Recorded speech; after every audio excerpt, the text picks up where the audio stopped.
नमस्कार, स्वागत है आपका आरटी हलचल में। आपके साथ मैं हूं फिरदौस। आइए नजर डालते हैं आज के हेडलाइंस पर। गुर्जर सौली सकल पंच समाज का सामूहिक विवाह हुआ संपन्न, 6 जोड़े बंधे परिणय सूत्र में। हाईकोर्ट के आदेश पर सीमांकन करने पहुंचा प्रशासन। जिला अस्पताल के स्टाफ ने मृतक के अंतिम संस्कार का उठाया खर्चा, मानवता की मिसाल की पेश। गुरु नानक देव जी के प्रकाश पर्व को लेकर 3 दिवसीय कार्यक्रम की हुई शुरुआत। अब गतिविधियां विस्तार के साथ। बुरहानपुर जिले में गुर्जर साली सकल पंच समाज का 32वां सामूहिक विवाह संपन्न हुआ। 6 जोड़े परिणय सूत्र में बंधे।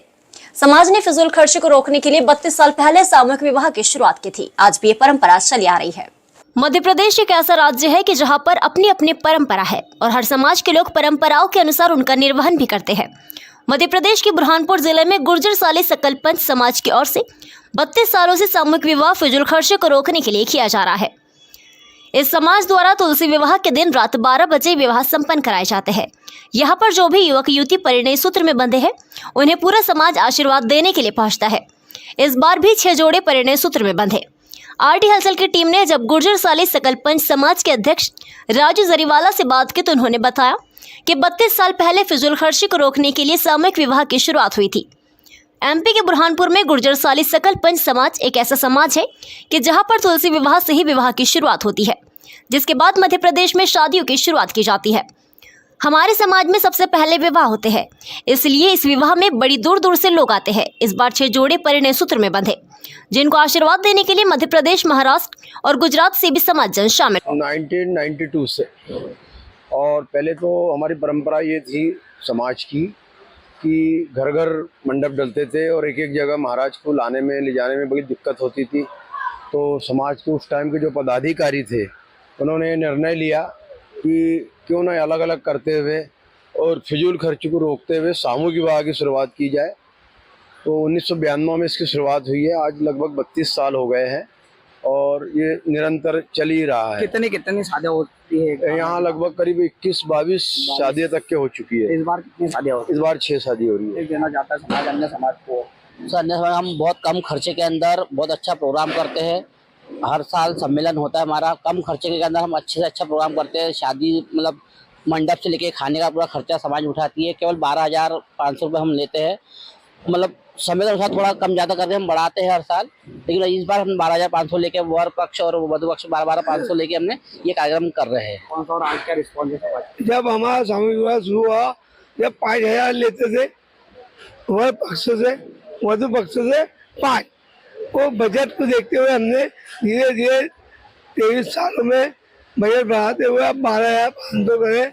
उतना हमारा बजट यह है कि समाज को खाना खिलाना, पहाड़ फूल देना, शादी की सामग्री लाना, भाई यही करते। कहाँ से समाज जन आते हैं? हमारे समाज नंदुरबार, सूरत, बुरहानपुर, पारोला, भरूच, जलगांव, सभी दूसरे समाज वाले वासी आते हैं। शुरू करने के लिए जो बुजुर्ग थे क्या क्या है?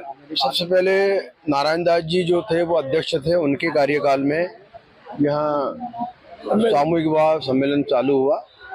उसके बाद में चंपालाल जी अध्यक्ष हुए, फिर गेंदालाल जी अध्यक्ष हुए और उसके बाद में अतुल जी घोड़से हुए और अभी यहाँ सौभाग्य 3-4 महीनों से मुझे मिला है।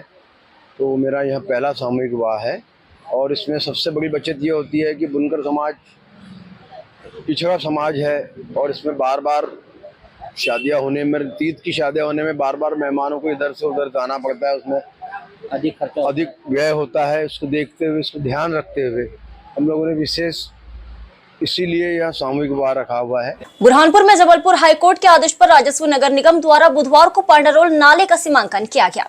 सिंधी बस्ती पुरुषार्थी स्कूल से लेकर लालबाग नाले का सीमांकन किया। अतिक्रमण होने की शिकायत पर यह कार्रवाई हुई है। बुरहानपुर में जबलपुर हाईकोर्ट के आदेश पर राजस्व और नगर निगम द्वारा बुधवार को पांडारोल नाले का सीमांकन कार्य किया गया। सिंधी बस्ती पुरुषार्थी स्कूल से लेकर लालबाग तक नाले की सीमाओं का सीमांकन करने के साथ नाले की भूमि पर किए गए अतिक्रमण को चिन्हित किया गया।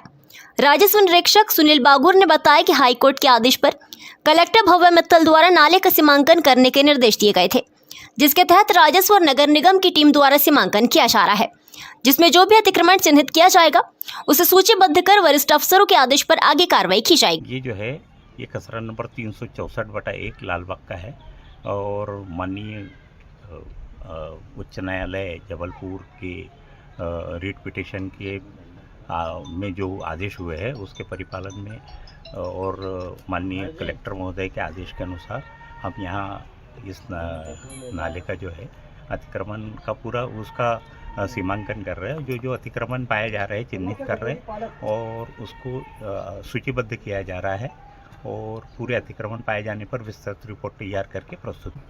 अभी कम से कम हमारे को छोटे छोटे अतिक्रमण जो पाए गए उसमें करीब 7-8 लोगों के पाए गए हैं, लेकिन वो छोटी जैसे किसी का लैट्रिन बाथरूम बना है, किसी का छोटा सा टपरा बना है, इस टाइप के बने अभी पाए।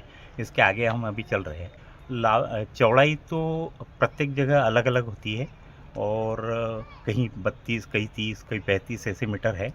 बुरहानपुर के पातुंडा रेलवे लाइन पर ट्रेन से गिरकर बिहार के एक यात्री की मौत हो गई थी। परिजनों की स्थिति ठीक नहीं होने पर जिला अस्पताल के स्टाफ ने अंतिम संस्कार करने में मदद कर मानवता की मिसाल पेश की है। बुरहानपुर के पातुंडा रेलवे लाइन पर ट्रेन से गिरकर बिहार के एक यात्री की मौत हो गई। बुधवार दोपहर 1 बजे परिजन जिला अस्पताल पहुंचे तो उनके पास अंतिम संस्कार कराने के लिए राशि नहीं थी। जिला अस्पताल के कर्मचारियों द्वारा राशि जमा कर मृतक के शव का अंतिम संस्कार कराया गया। सुपरवाइजर रवि सिंगोतिया सुशील पान पाटिल ने बताया कि बिहार के यात्री की ट्रेन में यात्रा के दौरान गिरने से मौत हो गई थी। परिजनों द्वारा शव की पहचान की गई, लेकिन परिजनों के पास शव को बिहार ले जाने और अंतिम संस्कार के लिए रुपये नहीं थे, जिसकी सूचना मिलने पर अस्पताल के सभी कर्मचारियों ने अपनी इच्छा अनुसार राशि देकर मृतक का अंतिम संस्कार कराया। पड़ा है या किसी की ट्रेन में से गिर के डेड हो गई तो उनके दादा के पास में अंतिम संस्कार को कुछ भी ऐसी सहायता रूप से सहायता नहीं थी। हमको बताया गया तो हमारे द्वारा और जिला अस्पताल के कर्मचारी द्वारा कुछ पैसे जमा करके उनका अंतिम संस्कार पूरा की पूरा कराया जा रहा है। से जो गरीब अज्ञात लोग आते हैं जिनका कोई नहीं रहता है, उनकी सेवा भाव हम ऐसी करते हैं। बुरहानपुर के राजघाट स्थित गुरुद्वारे में गुरु नानक देव जी के प्रकाश पर्व को लेकर 3 दिवसीय कार्यक्रम की शुरुआत हो गई है। पहले दिन शब्द कीर्तन के साथ लंगर का आयोजन हुआ। 15 नवंबर को गुरु नानक देव जी का प्रकाश पर्व मनाया जाएगा। बुरहानपुर के राजघाट स्थित गुरुद्वारे में गुरु नानक देव जी के प्रकाश पर्व को लेकर 3 दिवसीय कार्यक्रम की शुरुआत हुई। बुधवार सुबह 10 बजे से गुरुद्वारे में गुरु नानक देव जी के प्रकाश पर्व को लेकर 3 दिवसीय कार्यक्रम की शुरुआत हुई। पहले दिन शपथ कीर्तन के साथ लंगर का आयोजन हुआ। बड़ी संख्या में लोग यहाँ शामिल हुए जो कीर्तन में शामिल हुए और उन्होंने गुरुद्वारे में माथा टेक कर आशीर्वाद लिया। 15 नवंबर को प्रकाश पर्व मनाया जाएगा, जिसको लेकर अनेकों कार्यक्रम भी आयोजित होंगे। बुरहानपुर जिले के वार्षिक निरीक्षण को लेकर इंदौर रेंज आईजी बुरहानपुर आएंगे, जिसको लेकर पुलिस विभाग भी अलर्ट हो गया है और उन्होंने तैयारी शुरू कर दी है। संभवतः 18 नवंबर को आईजी का बुरहानपुर दौरा होगा। बुरहानपुर जिले के वार्षिक निरीक्षण पर इंदौर रेंज आईजी अनुराग बुरहानपुर आएंगे। आईजी के दौरे को लेकर पुलिस विभाग अलर्ट हो गया है। मोहम्मदपुरा स्थित जिला पुलिस अधीक्षक कार्यालय में आईजी के निरीक्षण की खबर के बाद साफ सफाई और अन्य व्यवस्थाएं की जा रही है। पुलिस अफसर के अनुसार संभावित 18 नवंबर को आईजी का दौरा हो सकता है, इसलिए तैयारी चल रही है। सभी पुलिस थानों में पुराने आपराधिक मामलों का निराकरण कार्य और साफ सफाई का कार्य किया जा रहा है। अब वक्त हो चला है आपसे विदा लेने का। मुझे और मेरी पूरी टीम को दीजिए इजाजत। नमस्कार।